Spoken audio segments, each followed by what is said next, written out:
que é a reologia? Ela é uma área dentro da mecânica dos fluidos e ela vai se ocupar em estudar essas relações entre a tensão que eu aplico no material e as deformações que aparecem devido à aplicação dessa tensão, ou a gente pode pensar no contrário, né? A gente pode deformar o material e estudar como as tensões e o alívio dessas tensões se colocam nesse material. Então, basicamente, o escopo, o âmbito da reologia é tratar tensão e deformação, as relações entre essas duas grandezas. É uma definição bastante ampla e, não surpreendentemente, o campo de aplicação desse estudo ele é bastante amplo. A gente tem estudos reológicos que vão desde materiais cosméticos, como cremes, loções, shampoos, etc., passando pela indústria alimentícia, extrato de tomate, oleogéis. A gente passa pela indústria dos polímeros, tem muita aplicação. A reologia ela nasceu basicamente e avançou com o avanço da ciência dos polímeros. Então, tanto para processos industriais quanto para interesse puramente acadêmico em relação a polímeros, a gente tem muito teste reológico sendo executado. E a indústria do petróleo, que é essencialmente a indústria de escoamento. Então, as aplicações de ketchup a petróleo, olha que coisa, né? A gente pode testar vários tipos de fluidos no âmbito da reologia.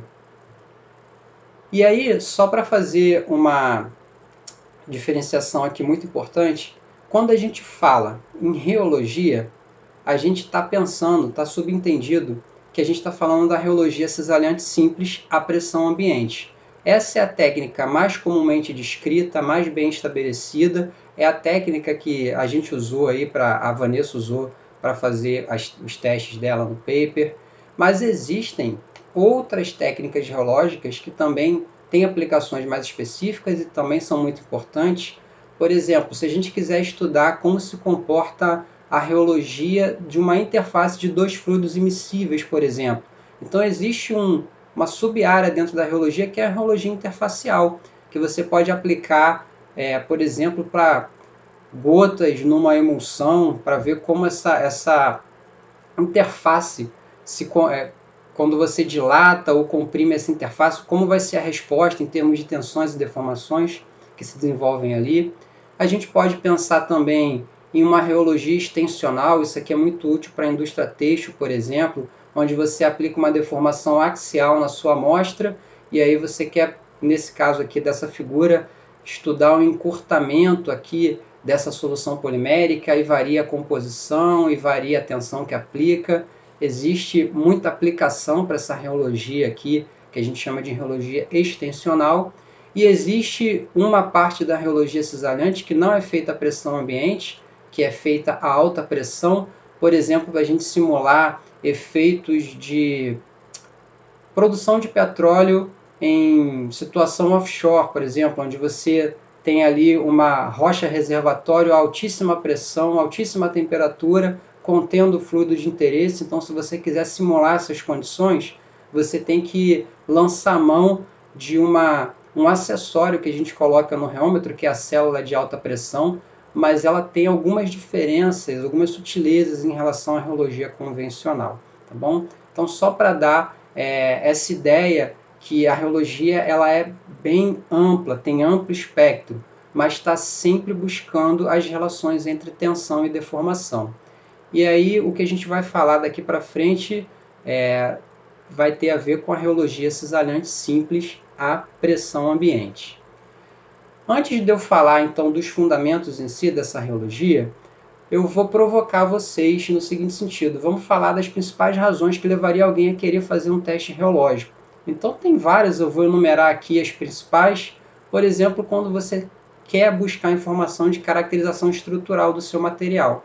Se você estiver tratando de um polímero, por exemplo, você pode ter informações de distribuição de peso molecular, estado de floculação do seu material. Você pode testar a reestruturação dele, se você fratura esse material, será que ele reestrutura, será que ele não reestrutura?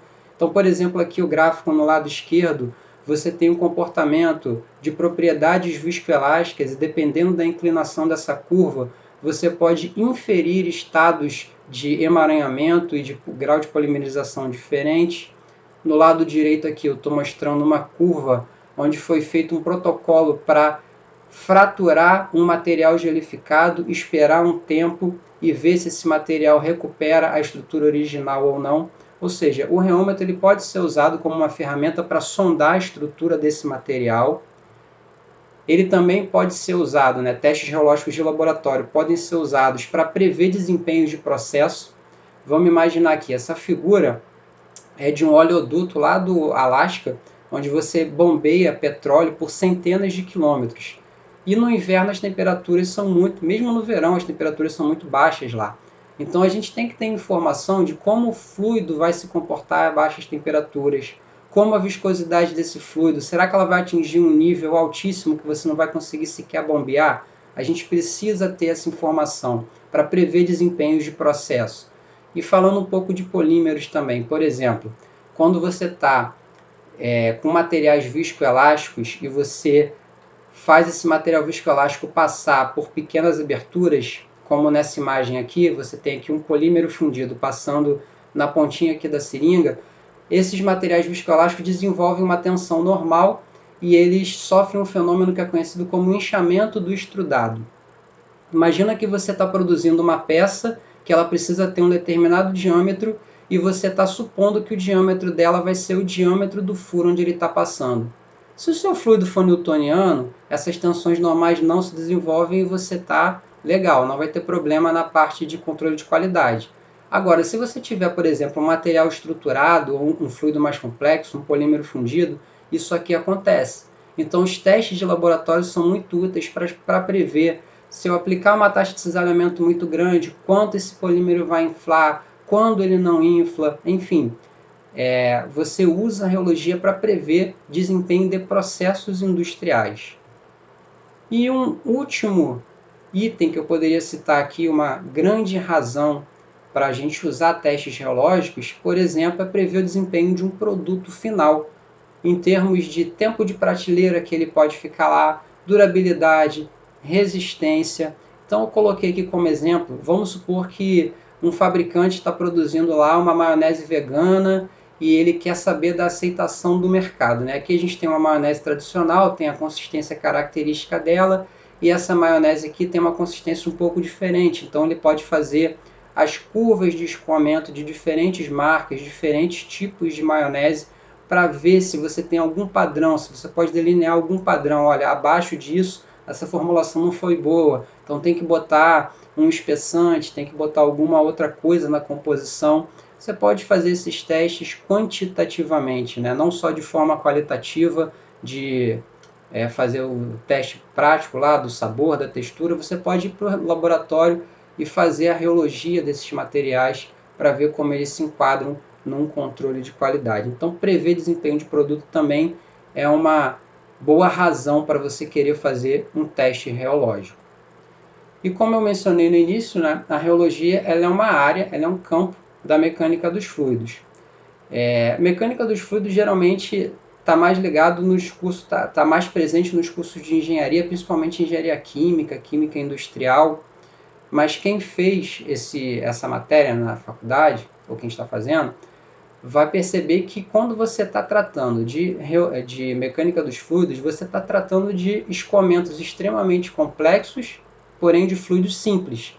Geralmente o fluido é água ou óleo, são fluidos incompressíveis, mas o escoamento pode ter turbulência, o escoamento pode ter acidentes na tubulação, joelho, cotovelo, válvula. Aqui eu estou exemplificando como o escoamento do ar atmosférico numa asa de avião. Dá para a gente imaginar o quão complexo pode ser esse tipo de escoamento, porém o fluido aqui é o ar, é um fluido bem simples. Na reologia, o viés é contrário. A gente quer fazer um escoamento extremamente simples, porém o fluido que a gente coloca para escoar é que carrega a complexidade. Então aqui eu estou colocando, por exemplo, um fluido aqui, uma amostra em vermelho com pontinhos pretos. Isso aqui pode ser um fluido que sedimenta. Então você tem aí uma complexidade devido à natureza do fluido, porém o escoamento aqui, que eu estou exemplificando, é um escoamento entre cilindros concêntricos. Esse escoamento aqui tem uma série de características que a gente vai discutir já já, para entender o funcionamento do reômetro, no qual a modelagem matemática dele se torna simples. Então a complexidade está no fluido. Na reologia, os escoamentos necessariamente têm que ser escoamentos muito, muito simples. E aí, que escoamento simples é esse? Para a gente entender e ter um ganho de entendimento muito grande na técnica, para saber o que um reômetro faz de fato, vamos partir de um paradigma, que é o paradigma do escoamento cisalhante simples. O que esse escoamento tem de especial? Bom, esse escoamento ele é definido da seguinte forma: você tem duas placas paralelas, estão aqui na mesma posição, a placa de baixo está parada, a placa de cima pode se mover, e entre essas duas placas você coloca um fluido, tá bom? Se eu estiver falando muito rápido, pessoal, ou muito devagar, fiquem à vontade. Se tiver alguma dúvida também, pode falar. Mas vamos lá. Esse escoamento cisalhante simples. Então a sua amostra ela está entre essas duas placas. E você vai puxar a placa superior com uma determinada força. Portanto, vai desenvolver uma velocidade aqui nessa placa superior. Se esse gap entre essas duas placas, né, se essa espessura for pequena, a gente vai supor que esse escoamento está ocorrendo de forma unidimensional. Ou seja, o meu fluido que está aqui entre essas duas placas, ele vai escoar somente na direção X. Além disso, esse escoamento ele precisa ser laminar. O que significa isso? As camadas de fluidos adjacentes não vão se interpenetrar uma na outra, elas vão escoar umas sobre as outras. Isso significa que eu não posso puxar ou empurrar essa placa superior com uma velocidade excessivamente alta. Então a gente tem que impor velocidades de modo que o escoamento aqui, nesse caso, seja um escoamento puramente laminar. Com isso, você tem, cumprindo a condição de não deslizamento, que condição é essa? Que é a condição básica da mecânica dos fluidos. O fluido que está em contato com a placa de baixo tem velocidade zero, e o fluido que está em contato com a placa de cima, que se move, ele vai apresentar a mesma velocidade da placa de cima. Então, se essas premissas forem cumpridas, você tem o que a gente chama de perfil de velocidade linear. Ou seja, a velocidade aqui é zero e a velocidade do fluido aqui é a velocidade da placa. Esse escoamento sendo puramente laminar, você tem aqui uma fórmula matemática para descrever essa velocidade desse fluido. E olha que maravilha, né? Não tem nada de complexo nessa fórmula. A velocidade ela só vai variar aqui com o eixo y, que é a variável aqui da altura dessa placa, e é igual a taxa de cisalhamento, que a gente já vai definir, vezes essa própria altura, na direção x. Então, no fundo, todo reômetro oscilatório ele vai tentar se aproximar o máximo possível desse paradigma. O paradigma é de você medir coisas com uma placa puxando aqui, uma placa que se move aqui em cima, puxando o fluido, e a placa de baixo estando parada.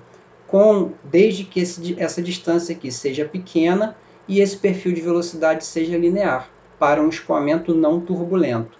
Então, isso aqui é o paradigma do escoamento cisalhante simples. Por que é importante nesse? Por que esse paradigma é importante? Porque é fácil da gente medir, ou pelo menos definir, as propriedades mais importantes em reologia, que são tensão de cisalhamento, taxa de cisalhamento e deformação. Essas três propriedades são propriedades chaves em reologia, e se a gente está partindo desse escoamento cisalhante simples, é fácil definir elas. Como é que a gente faz isso? Então aqui a gente tem a situação, primeiro em repouso, você tem o seu fluido entre essas duas placas, e você tem essa placa aqui de cima, e tem uma área de contato entre o fluido e essa placa. Quando você começa a puxar essa placa de cima, esse fluido ele entra em escoamento. Como é que eu defino, por exemplo, então, a tensão cisalhante, que eu representei aqui pela letra tal? Tensão vai ser simplesmente a força que eu faço para puxar essa placa dividido pela área. Se esse fluido for muito viscoso, eu vou ter que fazer uma força grande. Se esse fluido for pouco viscoso, a minha força vai ser pequena. Mas em qualquer um dos casos, a tensão é facilmente definida como força sobre área. Quem vai ser a deformação, que é uma outra propriedade-chave? Ela vai ser simplesmente esse tamanho aqui, o quanto a placa andou, ΔL, dividido pelo gap, pela espessura da minha amostra. Então, comprimento sobre comprimento é um adimensional, não tem dimensão. Tensão cisalhante tem dimensão de Pascal. Então essa minha deformação ΔL sobre L, se a gente lembrar aqui de geometria, tem um triângulo retângulo aqui, né? Então a tangente desse ângulo θ também é ΔL sobre L. Portanto, a deformação nesse esquema aqui é definido como tangente de ângulo θ ou ΔL sobre L. E a terceira quantidade importantíssima, taxa de cisalhamento, que é esse gama ponto aqui. Quando a gente fala em taxa, a gente está pensando em derivada. Então, taxa de cisalhamento é simplesmente a derivada da deformação no tempo, d gama dt.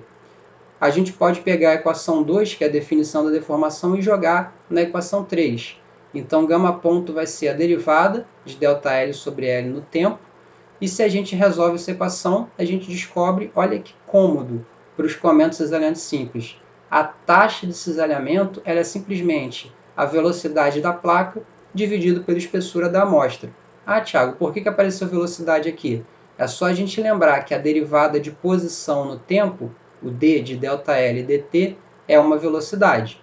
L, nesse caso aqui, é uma constante, então ele reaparece no denominador. Perfeito, pessoal? Essas são as únicas... Se eu não estou enganado, essas são as únicas equações que eu vou falar aqui para não ficar batendo muito na parte matemática. E aí vamos usar esse modelo simples para calcular uma taxa de cisalhamento típica de um processo qualquer. Que processo é esse? Tem vários exemplos aí que a gente poderia trabalhar, mas vamos pensar na pintura de uma superfície plana. Se você quiser saber ou ter uma estimativa de qual é a taxa de cisalhamento de uma pintura de uma superfície plana, você tem que definir algumas coisas. Então, por exemplo, a velocidade com que eu vou cisalhar a minha amostra, que no caso aqui é a tinta, a velocidade com que eu vou fazer esse movimento de pintura, né? Então, vamos supor que aqui é 0,5 metros por segundo. Então, ao invés de ter uma placa se movendo, aqui é a ponta do pincel. E a gente está supondo que a espessura da amostra, que no caso é a tinta, ela seja constante, né, para facilitar a nossa vida. Como é que eu calculo, então, essa taxa de cisalhamento? Eu vou simplesmente dividir a velocidade com que eu estou pintando, supondo que seja constante, pela espessura da minha tinta na parede, supondo aqui que seja 0,2 milímetros. Passando para o SI, altura 0,0002 metros. Se você dividir a velocidade pelo L, né, que é essa espessura, na verdade, dessa camada de tinta, você tem a sua taxa de cisalhamento igual a 2.500 segundos a menos 1. Por que isso seria importante? Quando isso seria útil? Vamos supor que você está trabalhando com uma tinta e você quer fazer uma análise reológica do comportamento dessa tinta num processo de pintura. Faz sentido eu ir para o reômetro e usar como taxa de cisalhamento, vou varrer de 0,1 a 10 segundos a menos 1, por exemplo? Não, porque você vai estar muito longe da faixa que representa de fato o seu processo. Então, aplicando o modelo de cisalhamento simples a vários outros exemplos, uma pessoa passando batom na área de cosmético, uma pessoa esfregando manteiga ou maionese no pão para uma área de alimentos, você consegue estimar mais ou menos qual é a faixa de taxa de cisalhamento e aí você vai para o laboratório com um pouco mais de embasamento, tá bom? Então seria só um exemplo de uma aplicação desse modelo simples, onde a taxa de cisalhamento é simplesmente a velocidade dividido pelo L. Legal. Então, por que então que eu falei que é importante definir tensão cisalhante, taxa de cisalhamento e deformação? Porque os modelos reológicos, as equações constitutivas, elas são definidas em termos dessas propriedades, tensão, taxa de cisalhamento e deformação. Por exemplo, vocês devem se lembrar da lei de Newton da viscosidade. Lei de Newton da viscosidade é, na verdade, uma forma da gente definir essa propriedade aqui, a eta, né, que é uma função material que a gente chama de viscosidade. Quem é a viscosidade? É simplesmente uma razão, uma divisão entre tensão cisalhante e taxa de cisalhamento. Onde é que eu quero chegar? Bom, isso aqui, Newton que descobriu, então provavelmente não está errado. Está aí na literatura já desde o século XVII, e a gente usa isso. Se eu sei medir ou calcular essa minha tensão, e eu sei medir ou calcular a minha taxa de cisalhamento, olha como é simples você conseguir a informação da viscosidade. Você só vai dividir essas duas quantidades.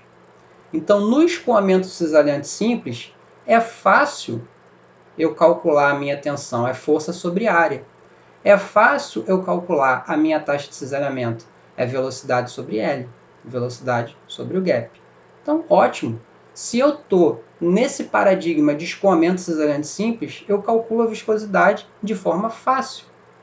Por exemplo, eu poderia também querer o módulo elástico aqui, o módulo de Hooke, desculpa, se você pensar num sólido elástico. Esse módulo, essa função material aqui, que está definida pela lei de Hooke, é simplesmente a tensão cisalhante dividido, nesse caso aqui, pela deformação. Então, se você sabe quem é a deformação, é a tangente daquele θ, ou delta L sobre L, e você sabe quem é a tensão, força sobre área, você tem informação aqui do comportamento elástico do seu material sólido. Por quê? Porque isso aqui vem lá de uma equação constitutiva que foi definida, tem todo um arcabouço teórico por trás. Então, no fundo, a gente está correndo atrás dessas grandezas aqui: tensão, taxa de cisalhamento e deformação. E aí, o que um reômetro vai fazer no final das contas?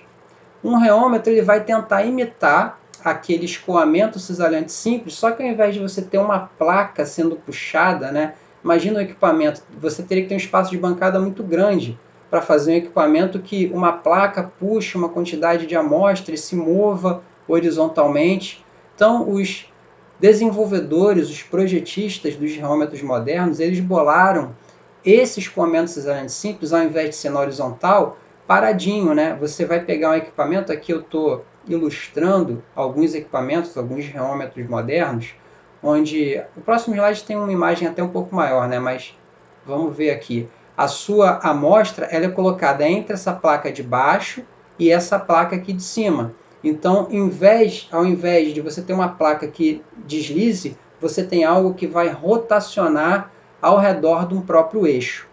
Então, por isso que a gente chama os reômetros modernos de reômetros rotacionais. Eles não têm nada que transladam, eles rotacionam. O que um reômetro moderno, então, de fato vai medir?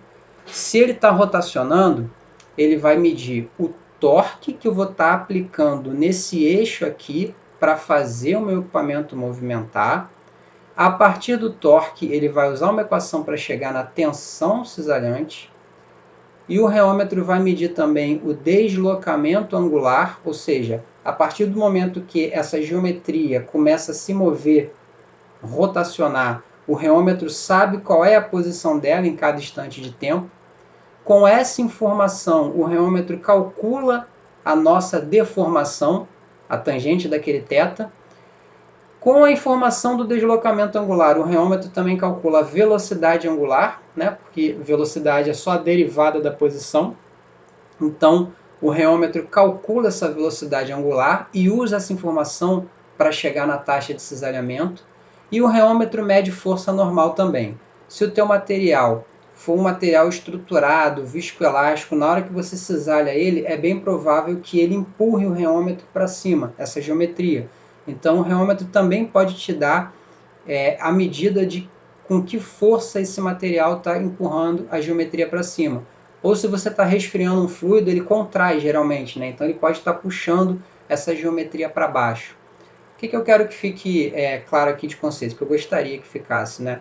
Um reômetro, ele é um equipamento ultra caro, ultra sofisticado, ele te dá uma série de informações, mas ele mede somente três variáveis, três coisas. Um reômetro mede torque, deslocamento angular e força normal. Então só isso. Um reômetro é bom quando ele consegue medir essas três quantidades aqui de forma boa, de forma satisfatória. Então, essas são as variáveis nativas aqui que o reômetro vai pegar e ele transforma naquelas variáveis que eu comentei do exemplo abstrato, né? Tensão, taxa de cisalhamento e deformação. Ele vai usar software para chegar aqui e vai usar modelos geológicos para te dar todas as outras informações. Viscosidade, módulo elástico, compliança, viscosidade complexa, tudo são cálculos feitos a partir dessas três medidas aqui. Tiago, uma dúvida em relação a equipamento. Tem uns reômetros que são viscosímetros também. eles têm a mesma função, não tem nenhuma limitação, não é inferior ou superior, ele só faz a medida da viscosidade também. É a Gabriela ou a professora Vanessa que está falando? Não, sou eu, Vanessa. Oi, professora. Então, viscosímetro é um equipamento muito mais limitado que um reômetro.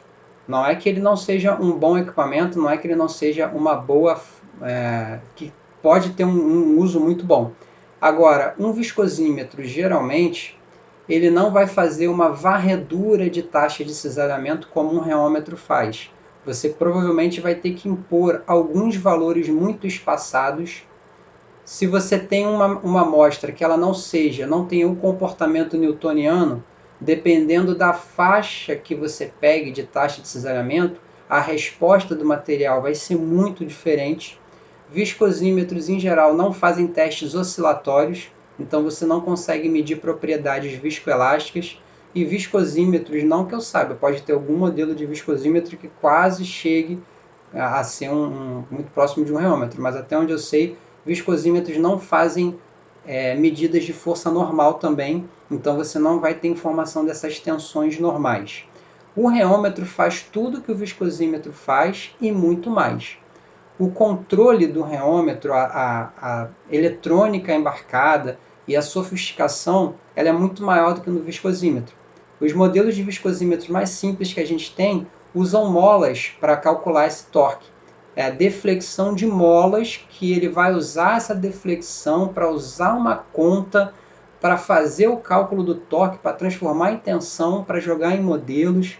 O reômetro não. O reômetro tem um transdutor de torque acoplado no eixo, que eu vou mostrar já no próximo slide. Então a medida, a resolução da medida é muito maior, não tem como comparar. É por isso que um viscosímetro custa 20 mil reais, um viscosímetro médio no mercado, e um reômetro custa 400 mil. Ele tem essa diferença de preço porque é um equipamento que consegue fazer muito mais coisa. Uhum. Então, até ia te perguntar isso, porque eu fiz a cotação para o último edital de um reômetro, que o valor dele foi 200 mil, e eu achei muito barato. E aí eu vi que era um viscosímetro reômetro. Aí eu fiquei na dúvida se isso poderia ser o reômetro que a gente mais usa, né? Que, por exemplo, a Vanessa usou, mas pelo preço, então, deve ter alguma outra limitação aí. Eu vou até olhar o detalhado, né, do equipamento, aí depois eu posso até te passar para ver se vale a pena comprar, entendeu? Me passa sim, professora, que eu posso ajudar. A gente participou de uma licitação, quando a Vanessa foi lá no nosso laboratório, a gente tinha, eu acho que tinha já esse equipamento aqui, que é o DHR3, e tinha o irmão mais novo, que foi onde ela fez os testes, o ARG2, e aí a gente precisou comprar mais um e acabou comprando esse aqui da RAC. E tanto o TA quanto o RAC são excelentes reômetros. Esse modelo aqui é da Anton Par também. São as três grandes marcas no mercado, né? Existem muitas outras. O que faz um reômetro ser muito bom é a capacidade que ele tem de fazer essas três medidas com uma resolução muito alta e também a flexibilidade. Eu vou falar já já da troca de geometrias. A gente pode, nos reômetros líderes de mercado, que são esses quatro aqui que eu estou mostrando, esse maiorzão aqui também é do mesmo fabricante, porém ele tem uma arquitetura um pouco diferente. Eu já vou citar qual é a diferença. Mas eles são caros também porque eles são muito flexíveis. Você consegue acoplar vários outros acessórios nele. E os reômetros mais limitados não, ele vem com um conjunto pequeno de geometrias. Então isso também impacta no preço. Entendi. Beleza? Obrigada, Thiago. Nada, professora. Pessoal, pode ficar à vontade também de participar. Então, o que tem de mais importante em todos esses reômetros, né? Independente da marca, o que geralmente tem que faz um reômetro ser um reômetro? Bom, então você tem aqui, nessa imagem dá para ver melhor, né? A sua amostra ela vai ficar na parte de cima dessa placa estacionária, entre essa placa estacionária e essa placa aqui, que a gente chama de geometria de placa paralela, que vai girar. Então, se ela vai girar, ela está acoplada a um eixo. Esse eixo aqui, ele tem um transdutor de torque e de força normal. Ou seja, ele faz medidas de torque e faz medidas de força normal. E também tem um sensor de posição angular aqui. Os reômetros muito bons fazem essas medidas com muita acurácia, com muita precisão. É por isso que eles são tão caros. Então, a ideia, o conceito, ele é muito simples. Você quer medir essas três coisas. Porém, o controle de temperatura, por exemplo, também é algo crítico, né? Os reômetros modernos têm essas mangueirinhas aqui, são para passar um fluido, que geralmente é água e etileno glicol, que vai refrigerar essa plaquinha de baixo, e você pode aquecer ou resfriar essa placa. Então tem uma série de componentes eletrônicos e componentes mecânicos que fazem um bom reômetro custar tão caro. Mas o básico é isso aqui. É um transdutor de torque, um transdutor de força normal, e um sensor de posição. E os reômetros, como isso aqui vai girar, a gente não quer contabilizar a inércia necessária para eu fazer esse eixo todo aqui girar. Então você tem que ter um bom sistema anti-fricção. Então você tem, para instalar um reômetro no seu laboratório, provavelmente você vai ter que ter uma linha de ar comprimido, que essas engrenagens aqui são lubrificadas a ar para reduzir o atrito. Então, basicamente é isso que a gente tem aqui dentro, no interior da cabeça do reômetro. E aí, como eu mencionei no slide, quando tinha aquelas 4 imagens dos reômetros, aquele maiorzão que estava na esquerda, ele tem uma arquitetura um pouco diferente dos demais. Mas o importante aqui é o seguinte, a gente tem 2 tipos básicos de arquitetura de reômetro rotacional. O que a gente chama de reômetro CMT, onde o motor e o transdutor são combinados. Então, numa mesma peça mecânica, você tem o transdutor de força e o motor que faz o eixo girar. E você tem um reômetro que é chamado de SMT, onde o motor e o transdutor são separados. Esse tipo de reômetro aqui, essa arquitetura, ela é bem cara, ela não é tão comum de encontrar nos laboratórios, mas qual é o ganho dela? Quando você tem um motor, aqui nesse esquema, o motor é essa peça aqui de baixo, a amostra está no meio, e o transdutor de força está aqui em cima, a inércia desse sistema é muito menor do que a inércia desse sistema aqui. Então qual é o efeito prático disso?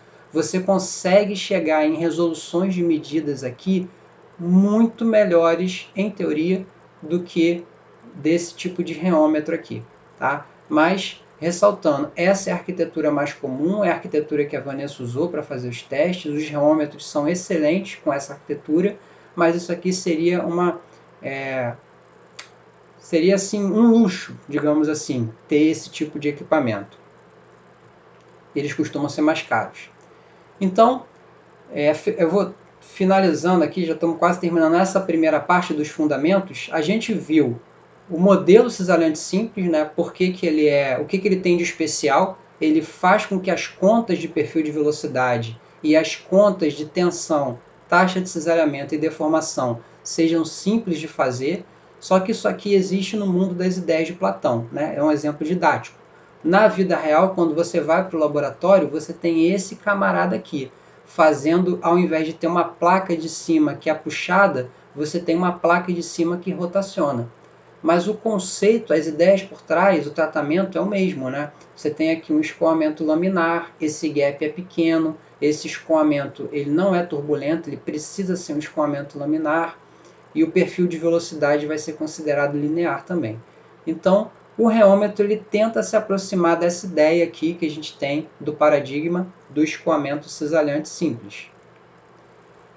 Falando rapidamente sobre os sensores que a gente pode usar para fazer as medidas, né? O que a gente pode acoplar no eixo do reômetro e fazer as nossas medidas? A gente tem 3 geometrias básicas. Geometria de placa paralela, geometria de cilindros concêntricos e geometria de cone-placa. Então, a gente tem a versão dessas geometrias com diferentes texturas, né? Se o seu material tende a escorregar, você, por exemplo, pode usar uma placa paralela serrilhada, ao invés de uma placa paralela lisa. Se você tem um material que é muito pouco viscoso e você acha que ele pode escorregar, ao invés de usar um cilindro concêntrico liso, que seria esse cilindro aqui externo acoplado com esse camarada aqui, você pode usar um cilindro serrilhado e um cilindro interno serrilhado também. Isso evita com que o seu material escorregue ao longo da medida, o que é muito problemático, pode causar efeitos de artifício experimental, você pode estar subestimando o valor da sua medida, enfim. Por isso que os geômetros são caros também, os bons, né? Porque você tem muita opção, muita versatilidade para acoplar diferentes tipos de geometria. Então, as clássicas, placa paralela. Qual é a vantagem da placa paralela? Você pode controlar o gap. Se a sua amostra, por algum motivo, tiver uma espessura que você não consiga diminuir muito, não tem problema, você aumenta um pouquinho o gap para acomodar a sua amostra aqui na placa. Agora, se a sua amostra for muito pouco viscosa, imagina colocar água entre placas paralelas, essa água escoa aqui pela lateral. Então faz mais sentido eu usar o quê? Uma geometria de cone, de cilindros concêntricos. E você tem também a opção de usar essa geometria de cone e placa. A vantagem dessa geometria de cone e placa é que a distribuição de taxa de cisalhamento é homogênea ao longo de toda a minha amostra, diferente aqui da placa paralela. Na placa paralela você vai ter que usar uma correção matemática para dar conta dessa não uniformidade. Pensa comigo, isso aqui tem um raio, concorda? Aqui está o meu raio igual a zero, aqui na borda o raio é máximo.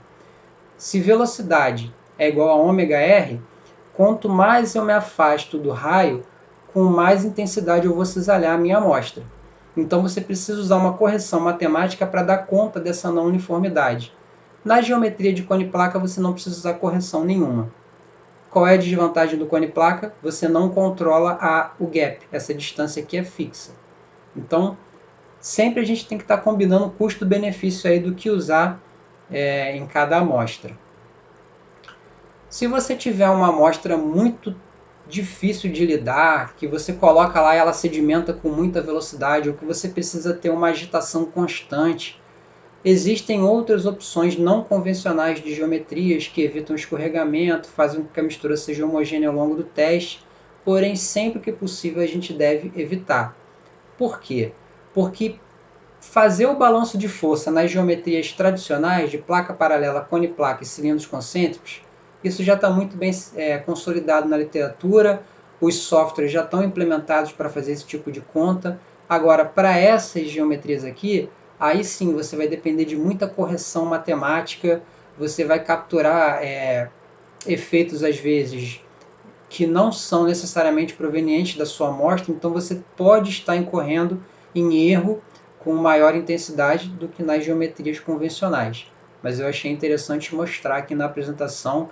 Eu não achei as fotos reais, mas existem todos esses tipos de geometria aqui para acoplar em reômetro rotacional. E um passo crítico que a gente tem que ter em mente também, quando estivermos fazendo o teste, como o teu equipamento ele vai ler um determinado torque, você tem que carregar corretamente o seu material no reômetro. Isso aí eu vi a Vanessa fazer com o maior cuidado, o maior capricho, e é muito importante. Parece um preciosismo, mas vamos entender aqui. Se você coloca menos amostra do que o que você deveria ter colocado, do que o necessário para preencher aqui toda a área da sua geometria, o sinal de torque que o reômetro vai estar capturando é menor do que o sinal de torque que a amostra tem. Você tem menos amostra, então você vai estar subestimando as suas propriedades. Por exemplo, aqui nessa imagem, está vendo que você tem a amostra, ela não está completamente preenchida. Se você tem muito mais amostra do que o necessário para preencher, você vai ter o efeito contrário. Esse equipamento aqui, essa geometria, ela vai tentar girar e você vai ter um excesso de material que vai estar grudado aqui, contribuindo para o sinal de torque, porém ele não faz parte da medida. Existem papers que eles mostram o efeito desses problemas aqui de carregamento, então chega a ser até a 20% do valor medido.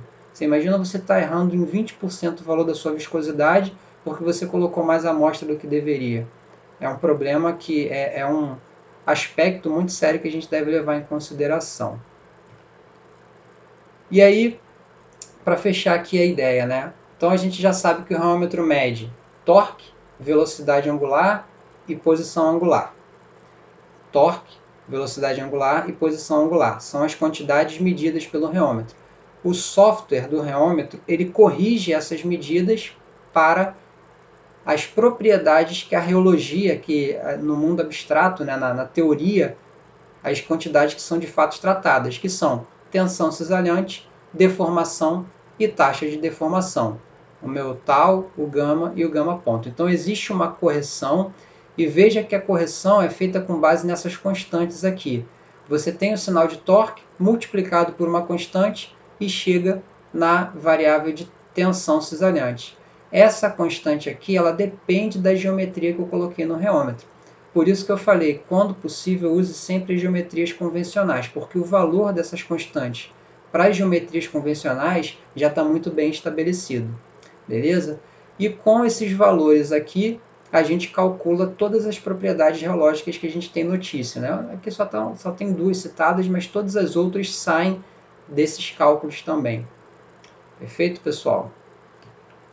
Então vamos expandir o nosso horizonte. Isso aqui é o que a gente estuda nos livros, Lei de Newton da viscosidade. Você vai fazer lá a questãozinha do livro de McFlu, ele te dá a tensão, te dá a taxa, você divide um pelo outro, ótimo, calculei a viscosidade. O que acontece de fato no mundo real? Você vai levar a sua amostra, vai colocar num reômetro, esse reômetro ele vai medir um torque e uma posição angular, e ele vai corrigir esses valores de torque e velocidade angular, ele vai corrigir esses valores a partir das constantes geométricas, calcular sigma e gama ponto e te devolver o valor de viscosidade. Então, é isso aqui que acontece no mundo real. Perfeito? Só abrir aqui então. Alguém ficou com alguma dúvida? Quer explorar algum ponto aqui dessa parte de fundamentos? Se não, vou passar aqui então. Oi, pode falar. Eu sou a pessoa que mais tem dúvida, né? Eles não têm, eu tenho. Eu não sei se você vai comentar agora, deve comentar agora, uma questão que a Vanessa ela fez aqueles testes de pequena amplitude oscilatória, né? E tem uns testes que são de larga amplitude oscilatória, que na verdade é o que eu tenho visto que os artigos estão sugerindo usar porque representa as condições da indústria de alimentos. O reômetro, esses reômetros que você apresentou, ele pode fazer os dois tipos de análise reológica ou é um reômetro específico para cada... Então, na verdade, você tem dois regimes dentro de uma mesma medida. Você pode atingir esses dois regimes dentro de uma mesma medida. Inclusive, vocês atingiram esse regime de... Uma coisa é o SAOS, Small Amplitude Oscillatory Shear, que é o que vocês fizeram, dentro da faixa de viscosidade linear, e o que você está perguntando é algo que eles chamam de LAOS, Large Amplitude Oscillatory Shear. As propriedades viscoelásticas, elas... Oi? Não. Então, essas propriedades viscoelásticas de módulo elástico, módulo viscoso, módulo complexo, elas estão definidas dentro do espectro, quando você está dentro da região de viscoelasticidade linear. Ou seja, quando você está aplicando uma tensão, uma deformação que não é grande o suficiente para desestruturar o seu material. Agora, existem estudos muito bons, inclusive, de que você consegue retirar bastante informação estrutural da sua amostra quando você sai dessa região de viscoelasticidade linear. E aí você, num reômetro convencional, rotacional, você consegue atingir essa região no mesmo teste. Basta você aplicar uma tensão ou uma deformação que seja maior do que a tensão limite de escoamento do seu material. E aí você já está nessa região onde eles chamam de Large Amplitude Oscillatory Shear. Você já está aplicando uma tensão oscilatória capaz de desestruturar o seu material, só que nesse caso a análise você vai pegar os harmônicos. Geralmente quando você faz esses testes oscilatórios, você usa uma transformada de Fourier para calcular suas propriedades. Essa transformada de Fourier é uma série infinita. Então você vai somando aí infinitos termos. Claro que na prática a gente vai truncar esse somatório em algum ponto. Na região de viscoelasticidade linear, professor, a gente pega só o primeiro termo dessa série infinita. Ele se sobressai, ele é muito maior do que os demais. Quando você está na região de LAOS, o segundo termo, o termo quadrático, o termo cúbico, os outros termos, eles passam a ter uma importância relativa grande também. Ou seja, fazer o teste é simples. Agora, interpretar esse resultado na região de Laus são outros 500. Precisa de arcabouço, precisa de dar uma estudada também. Eu não fiz essa interpretação para os meus dados, mas eu sei que existe. Uhum. Tá bom. Então, os fluidos eles se classificam em dois grandes grupos. Primeiro, fluidos newtonianos, são os mais simples, né? Essencialmente, água. Água, mel é um fluido newtoniano muito comum também. O que tem de especial no fluido newtoniano? Ele não tem nenhum tipo de estrutura que vá conferir complexidade ao comportamento reológico. Então, você mede a viscosidade e ela não varia com o aumento ou diminuição da taxa de cisalhamento. Então, você impõe diferentes taxas de cisalhamento e você consegue ter uma informação de viscosidade que representa qualquer taxa de cisalhamento, né, dentro de qualquer faixa. Então, utilizar um viscosímetro, ele tem uma grande utilidade se o teu fluido for simples, né? Para fazer medidas de fluido newtoniano não precisa de reômetro. Um viscosímetro funciona muito bem. Agora, a reologia começa a ficar interessante quando a gente sai dos newtonianos e entra nos não newtonianos. E aí a gente tem bastante coisa aqui. A gente tem fluidos pseudoplásticos e dilatantes, que são ditos fluidos independentes do tempo. Eu vou detalhar cada um deles rapidamente, mas basicamente são fluidos que a viscosidade vai diminuir ou aumentar se a gente varia a taxa de cisalhamento. A gente tem fluidos que são dependentes do tempo, que são fluidos ditos tixotrópicos e reopéticos. É um fluido onde você faz uma medida a uma taxa de cisalhamento fixa, por exemplo, e a viscosidade ela não atinge um estado estacionário. Ela vai variar ao longo do tempo. E quando você retira uma perturbação, esse fluido se reestrutura. A gente tem também fluidos que são ditos viscoplásticos, são fluidos que têm tensão limite de escoamento. Exemplo clássico, pasta de dente. Se você vira um tubo de pasta de dente de ponta cabeça, a pasta não escoa. Você precisa aplicar uma tensão mínima para que a pasta saia do tubo. Então, isso é um exemplo clássico de fluido viscoplástico. E existem também a classificação dos fluidos viscoelásticos. São fluidos que ele é um híbrido entre um fluido perfeitamente viscoso e um sólido perfeitamente elástico. Mas essas classificações elas não estão escritas em pedra. Um fluido viscoplástico pode ser viscoelástico ao mesmo tempo. Nada impede que tenha mais de um comportamento reológico no mesmo fluido. Você pode ter um fluido que ele se comporta como newtoniano em uma determinada taxa de cisalhamento e ele começa a se comportar como pseudoplástico numa taxa de cisalhamento maior.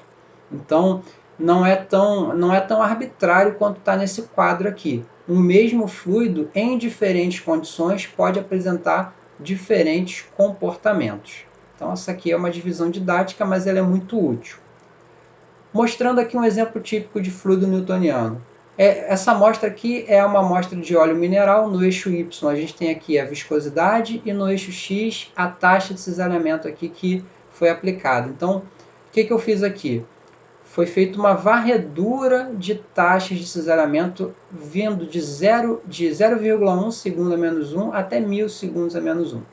E o que a gente vê? Na maior parte dessa faixa, a minha amostra está se comportando com uma viscosidade que para ela é indiferente. A viscosidade ela é constante para diferentes taxas de cisalhamento. Esse é essencialmente um comportamento dito newtoniano. É claro que a viscosidade ela varia com pressão e temperatura, como tudo na engenharia química, varia com pressão e temperatura. Então, se eu pegar essa mesma amostra e sair aqui de 50, ao invés de usar 50 graus, está usando 4 graus Celsius como temperatura de medida, a viscosidade dá um salto para cima. Mas veja que ela continua newtoniana. Você continua tendo uma viscosidade que não varia com a taxa de cisalhamento. Varia somente com a temperatura. Então, esse aqui é a resposta newtoniana típica. Se você sabe a viscosidade em uma taxa de cisalhamento, você sabe a viscosidade em todas as taxas de cisalhamento. Portanto, é muito fácil fazer a reologia de fluidos newtonianos. Agora, Quando você tem fluidos não newtonianos, que são independentes do tempo, quais são as características de cada um deles? Um fluido dilatante, por exemplo, quando você aumenta a taxa de cisalhamento, a viscosidade dele começa a aumentar. Então, solução concentrada de amido, por exemplo, é um exemplo clássico, dá para fazer em casa, né, com maisena. Se você botar bastante maisena e um pouco de água e tenta cisalhar, se você tentar cisalhar com uma velocidade muito alta, você vai ver que a colher começa a ficar presa ali, se estiver usando uma colher e um copo. Se você usar uma velocidade baixa, você tem mais facilidade. Ou seja, a viscosidade está aumentando quando aumenta a taxa de cisalhamento. Isso é um comportamento típico de fluido dilatante. Um fluido pseudoplástico, a resposta típica dela, ele começa dando a entender que ele é um fluido newtoniano, mas à medida que você aumenta a taxa de cisalhamento, essa viscosidade começa a cair. Isso é a característica clássica de um fluido pseudoplástico. O newtoniano aqui nesse gráfico, a viscosidade não está variando com a taxa de cisalhamento. E a gente tem os fluidos viscoplásticos, né, que eu falei, por exemplo, um ketchup, uma maionese, uma pasta de dente. Quando você tem uma taxa de cisalhamento muito baixa, a viscosidade desse fluido é infinita. Em termos práticos, eu viro o tubo de ponta cabeça e nada acontece. O meu fluido ele é estruturado o suficiente para impedir que haja escoamento só com a tensão que a gravidade impõe. Quando você impõe uma tensão maior ou uma taxa de cisalhamento maior, a viscosidade desse fluido começa a diminuir. E aí eu estou colocando aqui no lado esquerdo os modelos geológicos clássicos que descrevem esses comportamentos. Para fluido newtoniano, você só precisa de um parâmetro, a viscosidade. Está aqui marcado em vermelho. Se você sabe a viscosidade, em qualquer taxa de cisalhamento, você vai ter a mesma viscosidade. Então você sabe também qual é o valor da tensão. Agora, se você tem um fluido viscoplástico, você não vai poder usar o modelo newtoniano para representar, para fazer predição ou para fazer ajuste de dados. Você vai usar um modelo de Bingham, por exemplo, que é um modelo que adiciona um parâmetro chamado de tensão de escoamento, que é esse tal zero. E aí você, antes, quando a tensão que você aplica for menor do que o tal zero, nada acontece. Quando a tensão que você aplica no fluido for maior do que o tal zero, você faz a pasta de dente escoar, você faz o ketchup sair do frasco, etc. E aí o teu fluido se comporta de acordo com a tensão é proporcional ao valor da taxa de cisalhamento. Lei das potências é um outro modelo clássico, vocês devem ter se deparado aí na revisão bibliográfica de artigos que tratam de aspectos geológicos. É muito usado para descrever comportamento pseudoplástico. Então, se você tem aqui um comportamento pseudoplástico, você ajusta bem por esse modelo, e esse modelo também tem dois parâmetros. E na indústria de petróleo, esse modelo aqui é muito conhecido, Herschel-Buckley. Não só de petróleo, mas esses caras aqui vieram da área do petróleo. Então, esse modelo Herschel-Buckley, veja que os modelos eles crescem em complexidade. O modelo de Bingham é um modelo newtoniano com um parâmetro a mais. O modelo de Herschel-Buckley é um modelo de lei das potências, se repete aqui com um parâmetro a mais, para contabilizar a tensão limite de escoamento. Então, matemática muito simples, eu falei que não ia ter mais equação, mas acabei colocando, né? Mas se depois quiser falar um pouco mais, tiver alguma dúvida específica de algum modelo, a gente pode tratar também. Mas esses são os modelos clássicos para descrever essas curvas que estão aqui nessa imagem. Falando um pouquinho de modelo de fluido dependente do tempo. Vamos falar de tixotropia, porque existem fluidos, existe a descrição de fluidos reopexos, que é o contrário de tixotrópico, mas eu nunca vi. Então eu vou falar dos fluidos que eu já vi. Fluido tixotrópico, todo fluido estruturado exibe algum grau de tixotropia, ainda que seja muito pequeno. E o que é tixotropia? Tixotropia é um fenômeno no qual você aplica uma determinada perturbação e o teu fluido começa a quebrar as estruturas. Se você retira essa perturbação, ele começa a reconstruir as estruturas, tentando voltar para o estado original, porém ele faz isso de uma forma lenta. Ele faz isso ao longo do tempo, de um tempo, digamos, perceptível. Não é um tempo molecular, onde Em questões de microsegundos ele está... Não, ele dá essa resposta ao longo do tempo. Então vamos perceber aqui o que está mostrado. No gráfico de cima, você tem um estímulo a uma amostra tixotrópica. Então você aplica uma taxa de cisalhamento alta por um determinado tempo. O que está acontecendo com a viscosidade? Ela começa a cair. Por quê? Porque o teu fluido está sofrendo desestruturação. E aí você diminui essa perturbação, você diminui essa taxa de cisalhamento. O que acontece com a viscosidade? Ela começa a aumentar, ou seja, o teu fluido está estruturando. E aí você repete o ciclo, a viscosidade começa a cair, e assim sucessivamente. Então essa ideia ela pode ser usada para testar a reestruturação do seu fluido, né? Como ele responde a um determinado processo. Né? Se você, pensando na indústria alimentícia, você cisalhou por um determinado tempo, você mastigou algumas vezes, se você esperar com esse alimento na boca, será que ele volta a ficar duro? Pensando numa aplicação, né? Numa ideia que tem a ver com o fenômeno de tixotropia, né? Desestruturação e reestruturação. Falando de fluidos viscoplásticos, são aqueles que apresentam tensão limite. Então eu já citei, né? Se você pega um ketchup, vira ele de cabeça para baixo e ele começa a escoar, esse ketchup está podre ou é de uma marca muito ruim. Então eles precisam de uma tensão limite de escoamento para ter aceitação, senão nem vai vender. Ou seja, o que está dentro aqui? Você tem aqui um fluido estruturado que resiste à tensão que a gravidade aplica quando você vira de cabeça para baixo o tubo. Então, pasta de dente, cosméticos também. Se o cosmético sair muito fácil do frasco, provavelmente é porque você deixou ele numa temperatura muito alta, né? Até na indústria alimentícia. Aqui é um exemplo muito interessante. Se a gente pensar em sucos, que tipo de suco vende mais?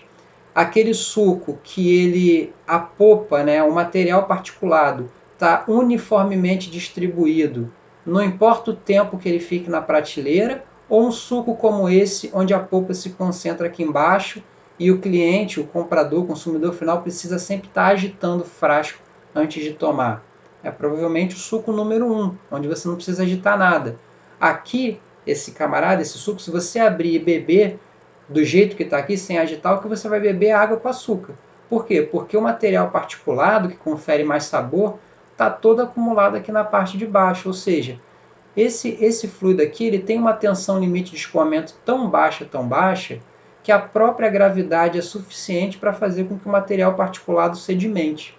Isso não é bom. A gente quer formular um suco que ele resista a essa queda desse material particulado e ele fique bonitinho lá na prateleira, o camarada abra e beba sem precisar agitar. É claro que a tensão limite de escoamento ela pode ser um inferno para outras indústrias também. O que é bom para umas é um inferno para outras. Então eu vou usar um exemplo aqui. Isso aqui acontece muito na indústria do petróleo. Ontem eu estava assistindo uma palestra e o professor, ele até deu uma informação, entre aspas, sigilosa, mas ele não citou o nome, que ele está corrigindo esse paper, né? Ele é um dos revisores. E os autores chegaram à conclusão que a perda da indústria do petróleo devido à tensão limite de escoamento, em termos de parafina, é de algo em torno de 47 bilhões de dólares por ano. 47 bi por ano de dólares. Então, por que a tensão limite de escoamento é muito ruim na indústria do petróleo? Vamos imaginar que você está produzindo o teu petróleo offshore, né? Está produzindo em águas profundas, e aí quando o petróleo começa a sair do seu da sua tubulação, ele tem esse aspecto aqui, né? Ele é um fluido, mas devido às baixas temperaturas do oceano, as parafinas elas começam a precipitar, começa a ter um processo de gelificação do seu material. Se você parar o bombeamento por algum motivo, uma emergência ou manutenção, o que pode acontecer é o teu material virar isso aqui, ó, virar como se fosse uma vela. Então, ao invés de você ter um fluido viscoso, você tem um fluido viscoelástico com uma TLE enorme, com uma tensão limite enorme. E aí qual é a solução? Ou você tem uma bomba muito potente que vai fazer a sucção desse material, como se fosse mesmo um tarugo, ou você tem que passar o que eles chamam de PIG, né? Que é É um raspador mecânico. Aqui é uma imagem de uma tubulação lá do oleoduto de Alasca, né? E eles de tempos em tempos passam esses raspadores mecânicos dentro da tubulação para retirar esse material que fica incrustado. Então existe aí muito estudo que se prontifica a tentar entender esse comportamento de tensão limite de escoamento em fluidos, em petróleo, no caso. E aí eu vou mostrar algumas animações quando a gente vai falar de fluido viscoelástico, que essa aqui é a classe onde tem mais reologia, onde tem mais coisas interessantes do ponto de vista reológico, né? Fluidos que se comportam ora como um fluido viscoso, ora como um sólido elástico, e eles são híbrido entre esses dois extremos de comportamento. Então, se a gente pensar na água, a água é essencialmente um fluido inelástico. Então, a gente está vendo uma animação em câmera lenta de uma gotinha que está batendo aqui no chão, por exemplo. Então, a gente não vê nenhuma propriedade elástica se desenvolvendo. Visualmente, a gente consegue perceber. Ela se esparrama toda, ela cai e ela perde totalmente o formato original de gota. Agora, se a gente for comparar essa água com um fluido viscoelástico, onde o caráter elástico é o dominante, como esse material aqui, que é uma espécie de silicone, chamado de silipute, olha a diferença. A gotinha de água perde completamente o formato, esse fluido não. Esse é um fluido com memória. Ele se lembra do formato original dele, ele sofre um impacto, ele deforma e ele volta à posição original. Parece um sólido? Parece, mas isso aqui é um fluido. Isso aqui, na verdade, é um fluido viscoelástico. E aí a gente vai falar com um pouco mais de detalhes sobre esses fluidos viscoelásticos. Eu estou mostrando nessa animação o fluido anterior. Então esse fluido ele tem o G' maior do que o G2'. O que significa isso? G' é uma propriedade que indica o caráter elástico. G2' é a propriedade que contabiliza o caráter viscoso do seu material. Então se o G' ele é muito maior do que o G2', o teu material ele vai realmente se parecer mesmo um sólido elástico. E aí ele vai quicar desse jeito aqui. Porém, você pode ter fluidos viscoelásticos onde o G' ele é pequeno em relação ao G2'. E aí olha o que vai acontecer, olha a diferença de comportamento. Na esquerda a gente tem aqui um caráter elástico dominante e na direita a gente tem um caráter viscoso dominante. Ambos esses camaradas aqui são fluidos viscoelásticos. Então tem uma riqueza de comportamento absolutamente vasta para esse tipo de fluido. E quando a gente vai para o laboratório fazer a medida dessas propriedades viscoelásticas, como é que a gente está fazendo isso no reômetro? O reômetro ele vai fazer um teste oscilatório, mas ele não vai girar em uma única direção. Ele vai girar para um lado e para o outro. Aquela geometria ela vai impor uma tensão em forma de seno, uma tensão aqui como uma onda senoidal. Se o seu material responder, se ele tiver um caráter elástico muito grande, essa curva azul aqui, que é a curva da tensão, ela vai estar muito próxima da curva vermelha, que é a curva da deformação. Os elásticos, quando a gente aplica uma tensão, ele deforma instantaneamente. Ou seja, o ângulo de fase aqui entre essas duas curvas ele é muito próximo de zero, caso o seu material seja muito próximo de um elástico. Se o seu material for um fluido essencialmente inelástico ou muito próximo disso, quando você aplica uma tensão oscilatória, a resposta desse material vai apresentar um lag, um delay, um atraso em relação à sua tensão. E esse atraso para fluidos viscosos é representado por um ângulo de aproximadamente 90 graus. O que significa isso? Eu aplico uma tensão, o fluido demora um tempinho, que nesse gráfico aqui corresponde a um atraso de 90 graus para começar a apresentar a minha deformação. E qual é a resposta típica de um fluido viscoelástico? Quando você mede no laboratório, faz esse tipo de teste oscilatório, esse ângulo de fase aqui, que é representado pelo delta, ele vai estar entre 0 e 90 graus. Então, todo mundo que trabalha com reologia de polímero usa muito o ângulo de fase e a tangente do ângulo de fase também como propriedade para indicar características, se o teu polímero está mais para o lado elástico ou se ele está mais para o lado viscoso. E aí você pode ajustar a composição, e aí você tem uma série de parâmetros aí que você pode trabalhar na bancada e levar novamente para o reômetro para ele te dar essa resposta quantitativa aqui. Perfeito? E aí vamos mostrar um videozinho, acho que sempre fica melhor com a visualização do mundo real. A gelatina. Gelatina é uma solução polimérica que foi resfriada e ela gelificou, né? Daí o nome, gelatina. Então a gelatina ela é um fluido viscoelástico onde o caráter elástico é dominante, ou seja, o ângulo de fase é próximo de zero. Então olha que interessante. À medida que você vira o pratinho, você está aplicando uma tensão cisalhante. A gravidade ela começa a atuar na borda aqui da tua amostra. E a tua amostra ela responde se deformando instantaneamente. Isso aqui representa uma situação de ângulo de fase muito próximo de zero. Aplicou uma tensão, deformou instantaneamente. Agora vamos ver com mel, por exemplo. Um mel que é um fluido essencialmente viscoso, não tem elasticidade. Se a gente olhar com os olhos de quem quer ver, você vai perceber que ele aplica a tensão e existe um atraso na posição do fluido em relação a essa tensão aplicada.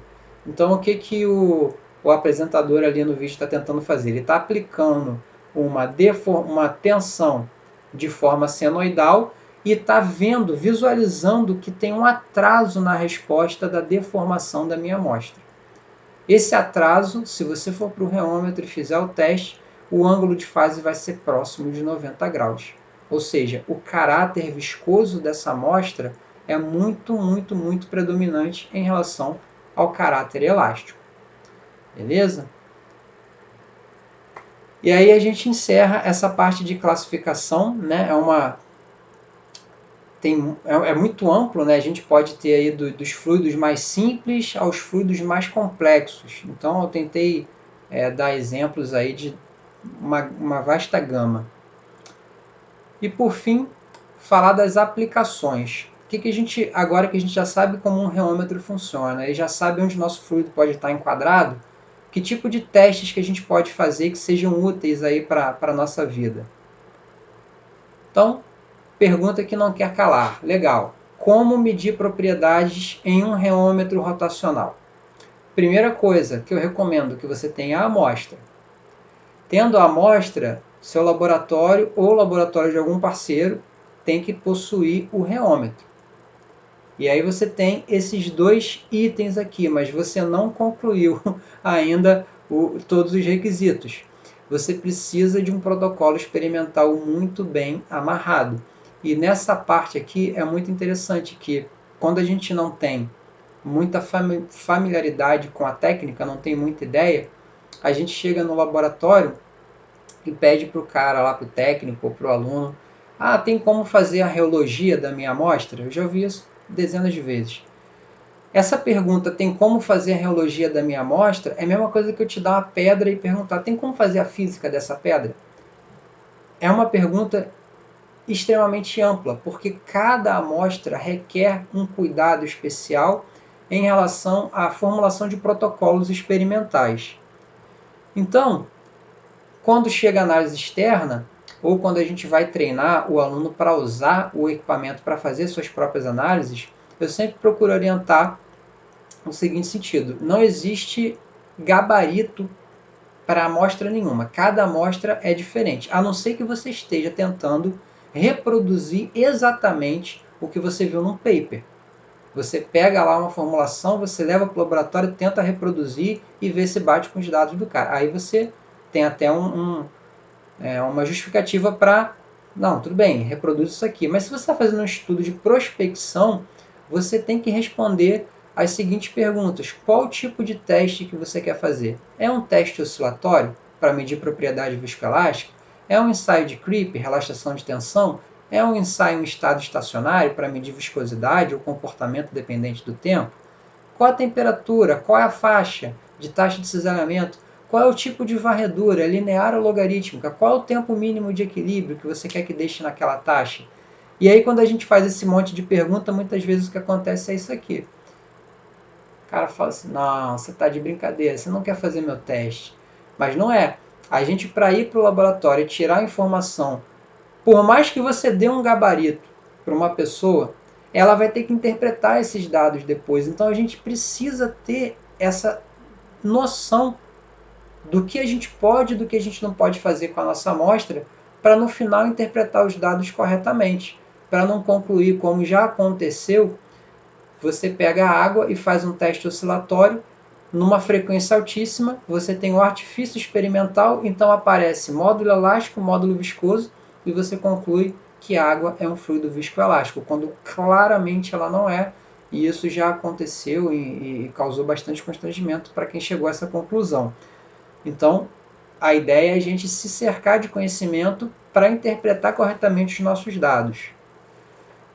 E aí eu vou falar, por questões de tempo, para ninguém morrer de tédio, que já são quase 3 horas, vou falar aqui de 2 tipos clássicos de teste que carregam muita informação e são muito úteis, mas tem vários outros tipos, né? Um tipo mais comum, quando a gente vai para o laboratório, é querer medir viscosidade. Então, esse tipo de ensaio, ele é o chamado ensaio em estado estacionário. É aquele ensaio onde a geometria, aqui representada por geometria de placas paralelas, quando essa geometria só vai se mover em uma única direção. Então, com esse ensaio em estado estacionário, com a geometria se movendo em uma única direção, a setinha que você aplica o torque, e esse cara só se move em uma direção. O que a gente pode obter daqui? A gente obtém as curvas de escoamento, ou seja, o comportamento da viscosidade em função da taxa. A gente obtém comportamento da viscosidade em função da temperatura, por exemplo, aplicando uma rampa de temperatura, se for o nosso interesse. A gente obtém o comportamento dependente ou independente do tempo, comportamento de reestruturação do nosso material, tudo isso com esses ensaios aqui em estado estacionário. Então vamos a um exemplo prático. Que curva é essa? Essa curva aqui é a curva de viscosidade em função do tempo para 2 amostras de cosméticos, onde você tem o desenvolvimento aqui da viscosidade ao longo do tempo, e vocês podem observar que está claro que existe um efeito dinâmico aqui no começo, e mais ou menos após 22 segundos o valor da viscosidade entra em equilíbrio, entra em estado estacionário. Quando eu vou fazer um teste e eu quero saber qual é a viscosidade do meu fluido, eu tenho que ter certeza que o reômetro está medindo a viscosidade nessa região aqui, que o teu fluido, as tensões que ele impõe devido ao cesareamento, já se acomodaram perfeitamente na amostra, você já chegou no estado estacionário e você está então está calculando um valor aqui nessa região. Porque qual é o perigo? Vamos supor que sejam, no caso aqui são 2 cosméticos diferentes, e vamos supor que a medida aqui com o cosmético da curva azul, o camarada simplesmente fez essa medida por 3 segundos. E aí pegou esse valor aqui no final de 3 segundos. Esse valor de viscosidade. Então, ele é um reologista com muito pouco cuidado. E aí um outro fluido foi para um outro laboratório e o reologista esperou o tempo necessário e tirou esse valor aqui de viscosidade. Então, se o primeiro cara pega os dados, o que ele conclui? Ele conclui que as viscosidades são iguais, quando, na verdade, as viscosidades claramente são diferentes. O que isso impacta? Pode levar a um erro grotesco se você está fazendo uma formulação e está tentando perceber se tem diferença ou não quando você coloca mais um componente ou quando você retira um determinado componente. Por quê? Novamente, a viscosidade ela só pode ser medida, ela é medida corretamente, ela só é uma função material quando você está aqui nessa região de equilíbrio, de estado estacionário. E aí você vai me perguntar, Tiago, como eu sei que a minha amostra, eu estou medindo ela no estado estacionário? Se você fizer, ao invés de uma varredura de viscosidade, ao invés disso aqui ser tempo, for taxa de cisalhamento, eu vou te responder o seguinte: a maioria dos softwares que vêm acoplados nos reômetros, eles esperam 30 segundos. Veja que para essas loções aqui, 22 segundos foi o tempo necessário para chegar. Então o software ele pega os últimos 5 segundos e te dá o valor da viscosidade. E se a sua amostra tiver um comportamento diferente? Se 30 segundos não for suficiente, aí você está reportando um valor de viscosidade que não é uma função material. Aí o teu material, quando for testado por um outro laboratório que esperou um pouco mais de tempo, vai ter um valor diferente.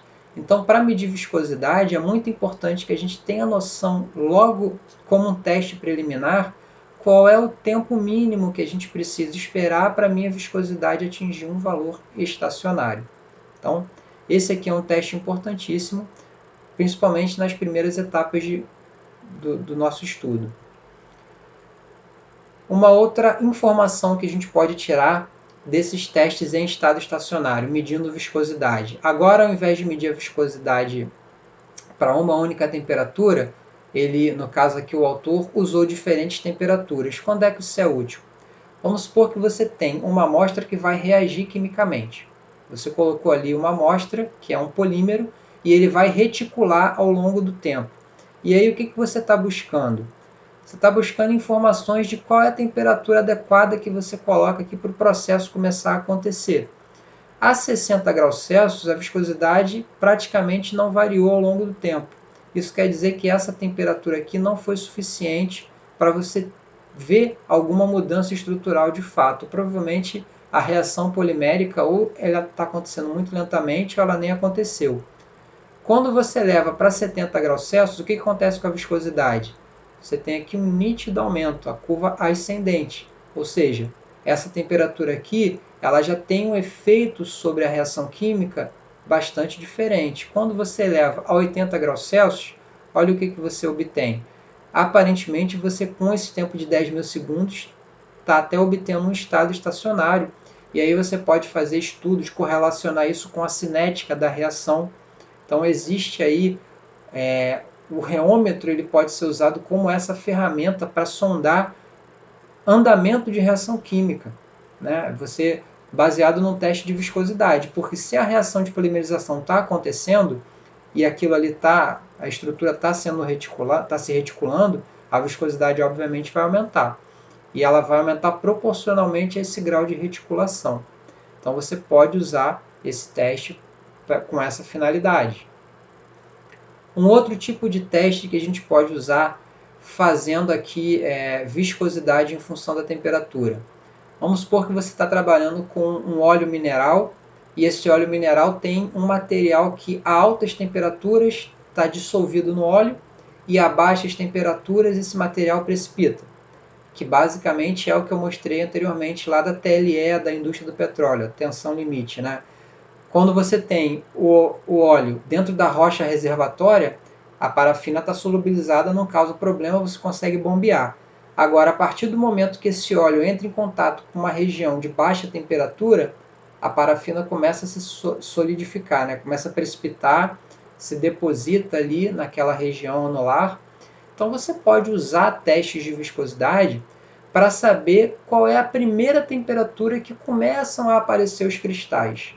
E a gente chama essa primeira temperatura de TIAC, né? Temperatura de início de aparecimento de cristais. Aqui eu usei 3 formulações diferentes. Então veja que a alta temperatura, a viscosidade é muito próxima dos 3 sistemas. Por quê? Isso aqui é basicamente a viscosidade do óleo sem nenhum cristal. Então quando a viscosidade começa a dar um salto para cima, você define o primeiro ponto onde isso acontece como a TIAC daquele óleo. Então, por que esse óleo aqui verde, ele deu esse salto primeiro? Porque a distribuição dos N-alcanos, das parafinas nesse sistema, tem uma cadeia muito maior do que dos outros óleos. Então, alcanos de cadeia longa precipitam primeiro. Então, já a 50 graus, você começa a pegar esse comportamento aqui de viscosidade aumentando, ou seja, os cristais estão começando a se precipitar aqui. Então, para os outros óleos, você tem isso em temperaturas mais baixas. Então, por exemplo... Tiago? Oi. Oi, Gabriela. Desculpa te Oi, interromper. Gabriela. Não, por A favor. gente estava conversando aqui sobre essa análise numa emulsão de sorvete para verificar a formação de cristal. A gente consegue trabalhar numa temperatura abaixo de zero? Você consegue trabalhar, acho que até menos 5 graus no reômetro. Você consegue trabalhar até com temperaturas menores, mas você tem que ter um sistema diferente do que a gente tem no nosso laboratório. Mas com o nosso banho térmico, se eu não me engano, a zero eu sei que chega, mas se eu não me engano, vai até menos 5. Fica limitado ao modelo de banho termostático que você tem. Entendi. Tá bom, obrigada. Qual a temperatura que você precisaria? Não, de sorvete a gente estava pensando em menos 20, mas aí é demais, né?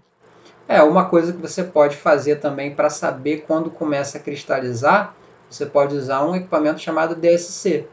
Aham, aham. E aí, Sim. aí o DSC ele chega até menos 80 em alguns casos. E aí você, quando começa a ter essa precipitação, você vai ver um pico ali na sua linha de base, que aí você consegue associar. Né? Existem outras técnicas também, microscopia, por exemplo, você pode usar para tentar estimar qual é essa temperatura. Até a técnica de infravermelho próximo, NIR, a gente usou no laboratório. Mas como a gente está falando de geologia, né, é interessante a gente mostrar que também serve, essas curvas também servem para isso. No seu caso, menos 20 fica um pouco complicado para o aparato que a gente tem, que geralmente você encontra em laboratório, reômetros chegando a menos 20. Você pode ter, mas você vai ficar limitado pela essa questão do banho. Tá bom, obrigada. Nada. Obrigado pela pergunta. Então, pessoal, mostrando aqui, né, concluindo, é muito útil para quando você tem, no meu caso aqui, no caso desses óleos, você tinha TA que até o mínimo aqui foi 10 graus Celsius, então você consegue medir isso muito bem. Né? Então isso aqui foi validado, está publicado inclusive, então serve, esse tipo de análise serve para isso. Tiago, queria fazer uma pergunta também, desculpa. É a Vanessa. Oi, Vanessa. Nesse outro gráfico que você está mostrando, você fez a análise de 80 a 10 graus, certo? Perfeito. Ah, entendi. Eu fiz até 4 graus. Tá. Porque você vê que eles aumentam tanto a viscosidade que em alguns casos o reômetro parou um pouco antes do 4 graus porque ele não conseguiu capturar. A viscosidade é muito alta. Entendi.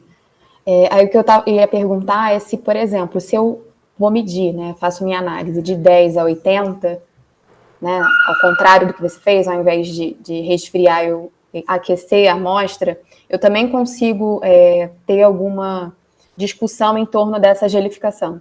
Sim, Essa é a minha com pergunta. certeza. Supondo que isso é uma transição unicamente de primeira ordem, por exemplo, se você pega gelo, você pode pegar gelo subresfriado, tirou do congelador, que está a menos 5 graus, ele vai começar a liquefazer a 0 grau, correto? Uhum. E aí ele vai liquefazer até o gelo todo virar água e entrar em equilíbrio térmico com o ambiente. Uhum. Pode fazer o inverso também. Você pode pegar um copo d'água, coloca no congelador ou coloca lá num recipiente resfriado, bota o termômetro, ele vai congelar. Ou seja, para fluidos Entendi. simples em condições controladas, o ponto de ida é igual ao ponto de volta.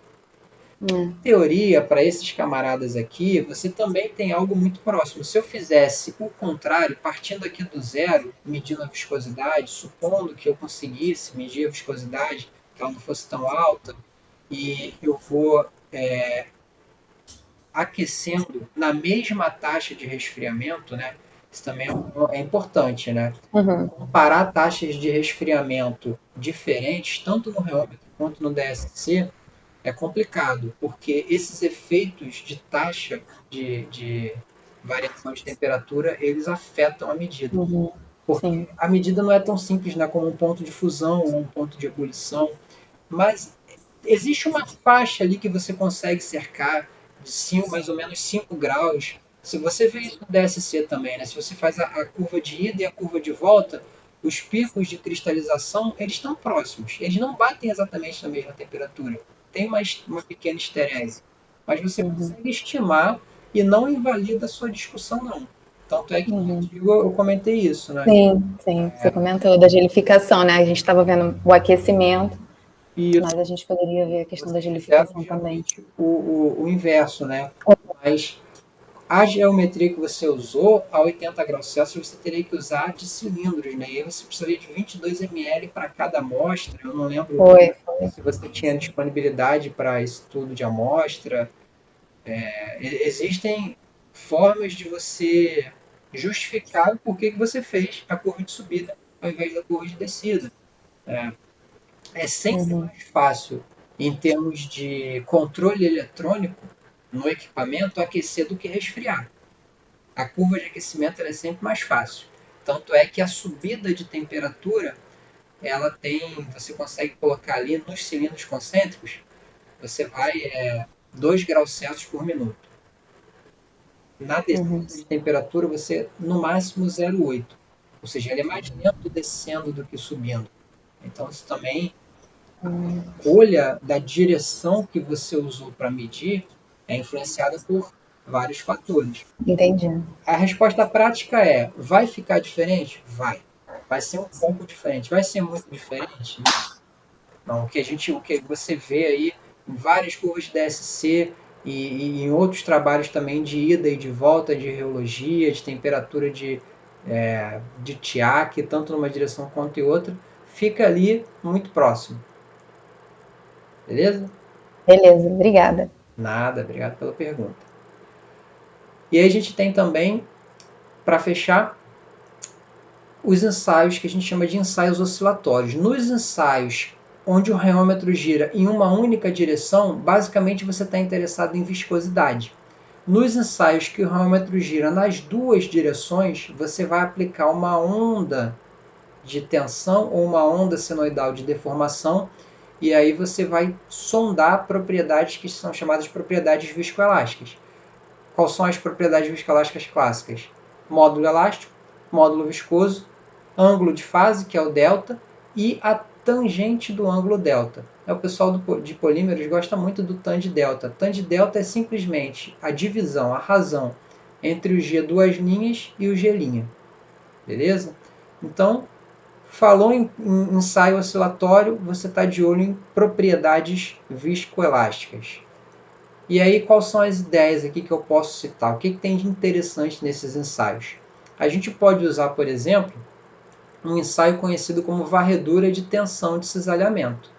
Você aplica à sua amostra tensões oscilatórias cada vez maiores. E aí vai na pergunta que a professora fez no início. Quando você tem... Isso, claro que essa região depende de amostra para amostra, né? Nesse caso específico aqui, isso aqui é um gel coloidal de óleo parafínico. Quando você tem uma região até mais ou menos 10 Pascal de tensão oscilatória, você está na região de SAOS, né, que é Small Angle Oscillatory Shear. SAOS, acho que é isso. Ou seja, você está aplicando uma tensão oscilatória, Small Amplitude Oscillatory Shear, desculpa, eu confundi com SAX. Você está aplicando uma tensão oscilatória que é de amplitude pequena. Então você está perturbando a sua amostra até mais ou menos 10,5 Pascal, você está perturbando a sua amostra de forma reversível. Significa que se você parar a sua deformação aqui, você não quebrou a estrutura do seu material irreversivelmente. É como se você pensar num elástico desses, elástico antigamente usava para dinheiro mesmo, né? Se você pega esse elástico e se você estica ele, mas não estica ele demais, ele volta exatamente para a posição original, para o formato original. Se você estica ele muito, mesmo antes dele romper, mas você estica ele muito, você vai ver que ele não volta exatamente para a forma original, ele fica um pouco maior, o comprimento dele aumenta, né? Então, quando ele retorna direitinho para a forma original, você está dentro do que é chamado de região de viscoelasticidade linear. Bom? Para o caso desse material, como ele é um gel, o meu caráter elástico é sempre maior do que o meu caráter viscoso. Isso é perfeitamente normal. E essa região aqui é chamada de região de viscoelasticidade linear.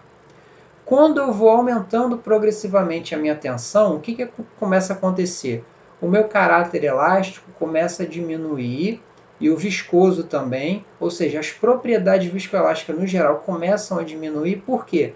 Aqui eu estou quebrando estrutura irreversivelmente. Aqui o meu material começa a fraturar. E ele começa a fraturar até um ponto onde ele tem uma queda abrupta nesses módulos. Esse ponto aqui, onde geralmente é marcado pelo cruzamento do G' com G2 linhas, a gente associa esse ponto a uma tensão limite de escoamento. É o famoso yield stress. No caso dessa amostra, foi de 158 Pascal. Então, esse ensaio oscilatório, nesse modo aqui de varredura de tensão, ele pode ser usado para definir qual é essa região, para a gente estudar essa janela aqui entre o final da região de viscoelasticidade linear e a quebra, né? Se essa região aqui for grande e você estiver pensando num material que precisa ser resistente, poxa, ótimo. Quanto mais para frente ele quebrar, maior a minha resistência.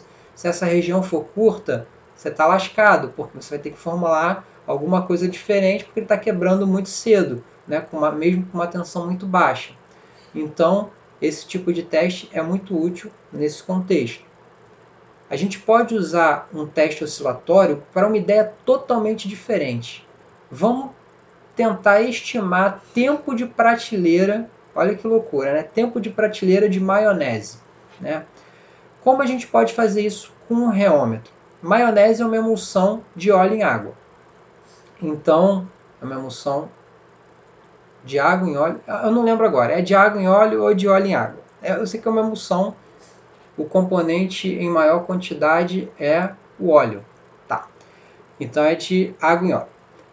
Então você tem aí uma emulsão. Se ela tiver uma maionese, se ela for uma maionese de boa qualidade, concorda comigo que mesmo a uma temperatura elevada, né, uma temperatura aqui que ele botou 70 graus Celsius, você está fazendo essa medida aqui do caráter elástico da maionese. Só que ao invés de de fazer essa medida ao longo da tensão oscilatória, você está fazendo essa medida ao longo do tempo.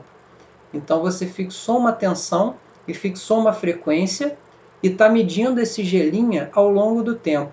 Uma formulação boa, que representa uma boa estabilidade dessa emulsão, ela vai ter aqui, ó, o teu G' estável ao longo de todo o teste. O que acontece com uma formulação ruim? Em algum momento você tem uma queda abrupta desse G'. Por que essa queda abrupta acontece? Porque como a maionese é uma emulsão, o que está acontecendo aqui é uma separação de fases. A água está coalescendo indo para um lado e o óleo está indo para o outro. Quando isso acontece, esse efeito aqui se sobressai. Essa queda na elasticidade do meu material, ela é marcada. Então você pode usar o reômetro para estimar qual o tempo de prateleira. É claro que ninguém armazena 70 graus Celsius, ele está usando 70 graus Celsius justamente para você usar uma condição ainda mais extrema, né? Para você não ter que usar um tempo de reômetro altíssimo. Mas enfim, isso aqui é usado na indústria de alimentos para estimar tempo de prateleira de formulação. A gente pode usar também esses testes oscilatórios para avaliar a reestruturação do nosso material. De que forma? Concorda que o módulo elástico, o G', ele está associado com o caráter elástico da minha amostra? Então, se você tem um G' alto, esse caráter elástico, legal, sua elasticidade está boa. Se você quebrar esse material, a sua elasticidade vai lá para baixo. Agora, será que se eu quebrasse meu material e esperar um tempo, ele volta? Será que esse meu G' recupera o valor original? Então, o que a gente fez aqui? Trabalhando também com óleo mineral gelificado. Aplicou primeiro uma deformação de 0,5% e olha o valor aqui do G', 232 kPa. Ótimo, o valor aqui estabilizou, esse valor aqui é a média desse retângulo aqui. E aí foi medindo isso ao longo do tempo. Chegou com 15 minutos, aplicou uma deformação. Em vez de ser 0,5%, vamos aplicar 25% de deformação. Então o reômetro, a amostra estava aqui, você estava aplicando uma deformação pequenininha, de repente você aplica uma deformação muito grande. A amplitude oscilatória aumentou demais. O que aconteceu com o meu gelinha? Perto de 200 mil, 89 é nada, né? Meu gelinha caiu para zero, praticamente. Legal. Vamos então, depois de meia hora fraturando o meu material, vamos colocar atenção agora a 0,5%. O que acontece com o gelinho? Ele começa a aumentar. Beleza, ele saiu de 89 e chegou a 2.000, mais ou menos. Agora, ele recuperou, ele reestruturou? Em termos de gelinha, um pouco. Mas em termos aqui, ele volta a ter a estrutura original que ele tinha? Esse tempo, pelo menos de 15 minutos, não foi nem de longe suficiente para reestruturar o meu material. Então a gente pode pensar em protocolos de teste usando tempos diferentes, mas que tenha esse viés de medir a reestruturação do nosso material, uma vez que esse material seja quebrado. Uma outra aplicação interessante, essas resinas epóxi de colagem rápida, né? Você quer saber qual o tempo que tem que esperar para colocar no rótulo do produto, quanto tempo o cliente tem que esperar antes de considerar que a resina colou, né? Então você pode fazer um teste aqui medindo o módulo elástico e o módulo viscoso, o módulo elástico que é o gelinha em vermelho e o viscoso em azul, ao longo do tempo.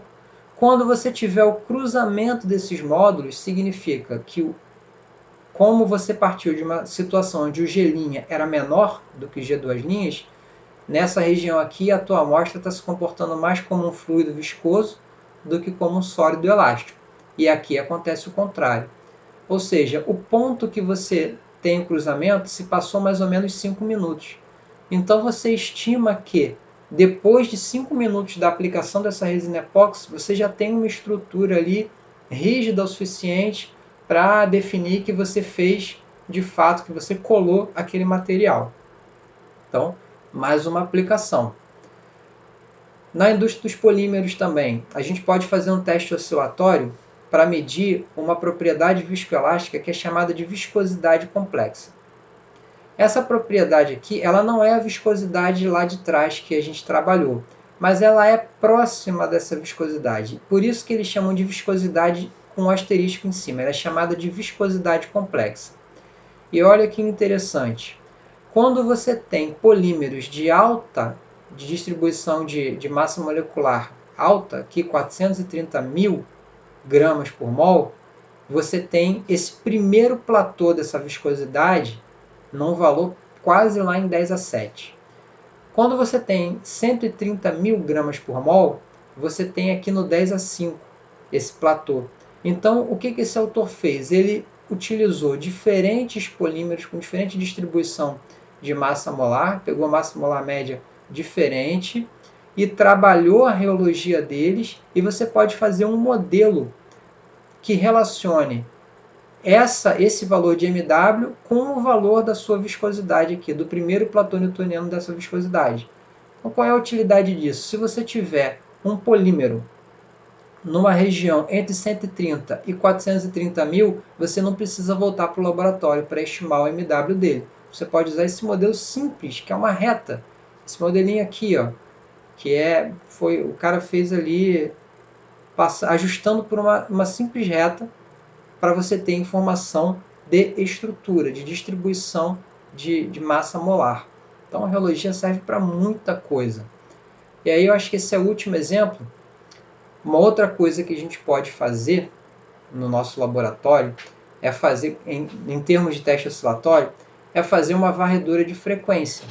Ao invés de eu varrer alguma propriedade ao longo do tempo, ou de eu varrer uma propriedade ao longo de uma rampa de tensão oscilatória, eu posso varrer a minha propriedade ao longo de uma rampa de frequência. Porque tudo que oscila com uma frequência determinada. Então, eu tenho que definir qual é a frequência de oscilação para aqueles testes que eu tinha falado. Mas a gente pode pensar num teste onde a própria frequência de oscilação varia.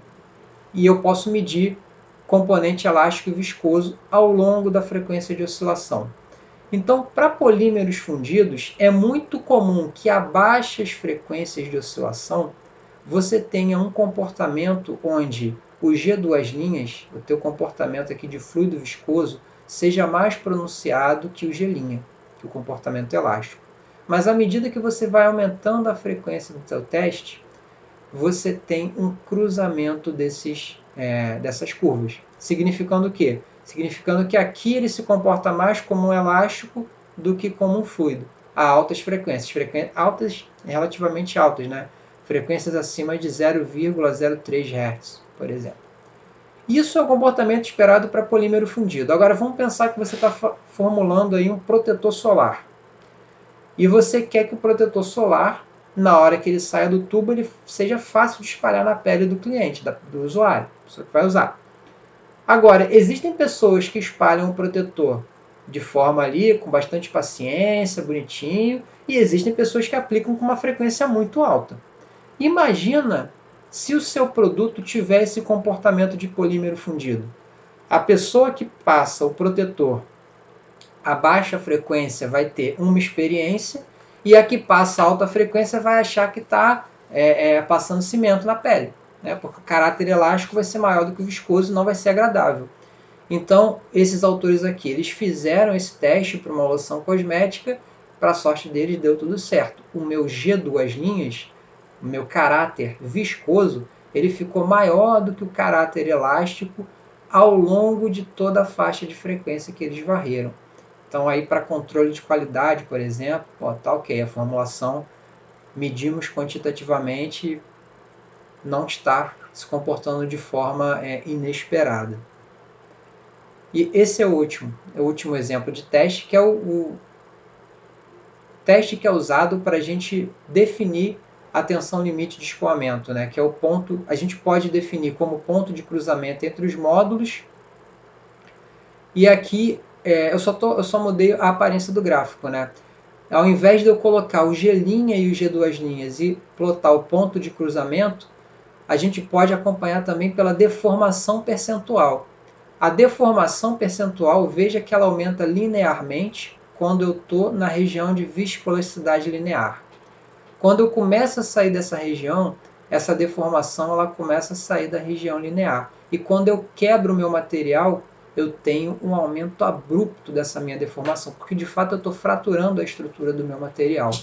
E aí eu posso definir esse ponto aqui como a tensão limite de escoamento. Bom, esse último slide é um material de consulta, como isso aqui vai estar gravado, não precisa se preocupar em copiar, nem tirar print, a gente vai disponibilizar. São livros, claro que eu não li todos eles, mas eu já tive algum contato com todos eles, né? Alguns capítulos e tudo. O livro que eu recomendo, uma leitura inicial, é esse aqui, o Non-Newtonian Flow and Applied Rheology. É um livro de leitura simples, ele é bem amplo, trata de diferentes tópicos de rheologia. E aí eu botei mais ou menos numa escala de aumento de dificuldade em termos de matemática mesmo, né? De sofisticação matemática. Então, o livro mais consagrado, na minha opinião, é esse livro do McCoskey, que é Rheology Principles, Measurements and Applications, mas ele tem uma matemática pesada, ele é bem voltado, muita equação, muito equacionamento, enfim, mas aqui você consegue tirar realmente os princípios da rheologia, né? Da onde nascem as medidas. E é isso, pessoal. Eu queria agradecer a todos pela atenção. Deixa eu ver se eu estourei o tempo.